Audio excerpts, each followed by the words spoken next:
Okay guys, I'm excited to show you how I use Mascara's contour palette. So Kara is a now friend of mine. I met her because she did an amazing makeover on me a couple months ago at this point, and she used her makeup and then gave me some to try, and I gotta be honest, I was really skeptical.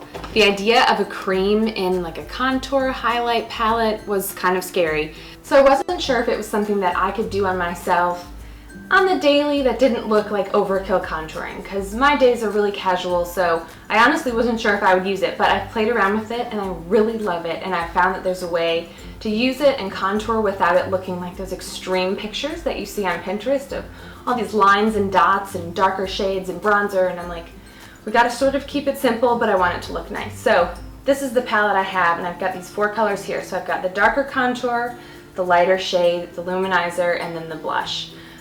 And she's got different shades, so you can pick the lightness or darkness depending on your skin tone, and then a bunch of different blush colors as well, so there's a lot to choose from.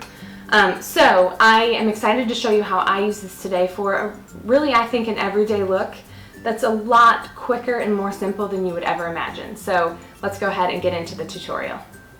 So we're going to start with a contour shade, and I'm going to use this end of her double-ended brush. I like this one because it's a little bit flatter and you can really chisel under your cheekbones, or your fake cheekbones in my case, and focus the contour where you need it to be, which is right under your cheekbones, around the edge of your jaw. This is great if your chin sort of gets lost in photos, which mine tends to do. The contour is going to create a little shadow under there, so you'll see some of that edge. And then you'll go up around your temples. The focus for this is the outer part of your face. I'm going to use the other side of the brush for the lighter foundation. I like that this is pointed so I can really focus around my nose and under my eyes. My nose tends to have redness pretty much year-round, so I can really get in there and make sure that's covered up. But I'm picking up the lighter foundation, starting at the center and then working my way out. And we'll use a blending tool at the end to blend all of this foundation together, so make sure you don't go over the contour you just did, but don't feel weird if it looks a little separated, because it'll get all blended in the end.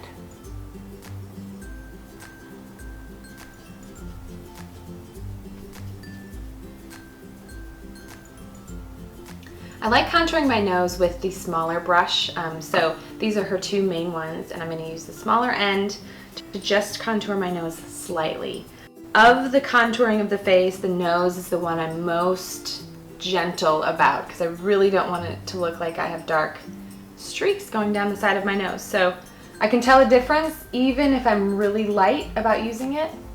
And I like to do the edges and then work up into the brow bone a little bit, so there's not an awkward stopping point.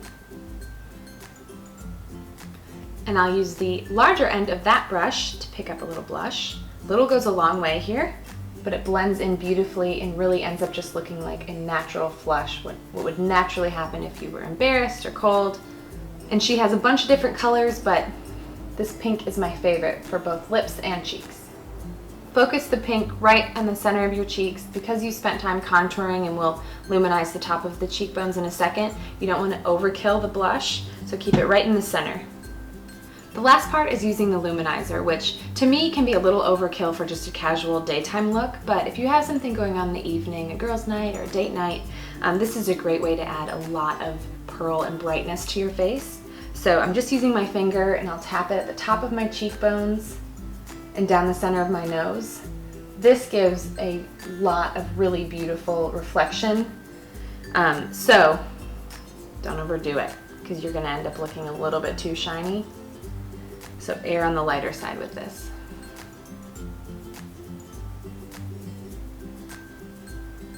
So at this point, grab a blending tool. This is Mascara's blending tool. I dampened it with a little bit of water, and I'm just going to go around my whole face and pat it, and this will soften any of the lines from the contour and then the lighter foundation shade.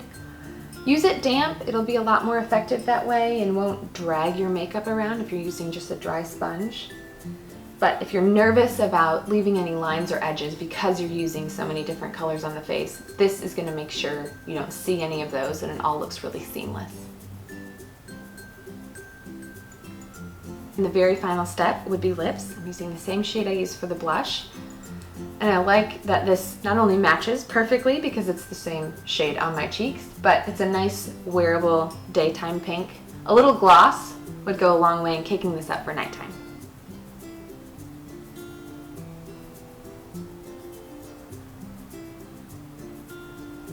So I really wasn't sure that I was gonna like this, but I love it. I love that it's cream, and I typically default to powder blushes, powder foundations, like a setting powder, but I love the way the cream looks on my skin because you don't see the makeup sitting on top of your skin. So if you are unsure about trying it, I would say try it, and you may surprise yourself. Give it a good effort. Like the first time I did it, I was like, I don't know about this, but the more I practiced, I thought, I'm not sure if I could live without it. So it is good stuff. The brushes make a big difference as well. Between the two, I'd say this is my favorite, just because I think I love that they're double-ended, and I know she's big on double-ended brushes, but these like sizes are relatively standard. I love this one for the contour, and this one is great for like all over foundation, but because it's pointed, you can really get in around your nose. So give it a shot if you haven't, and I hope you enjoyed this tutorial and maybe feel a little bit more confident about doing everyday contour.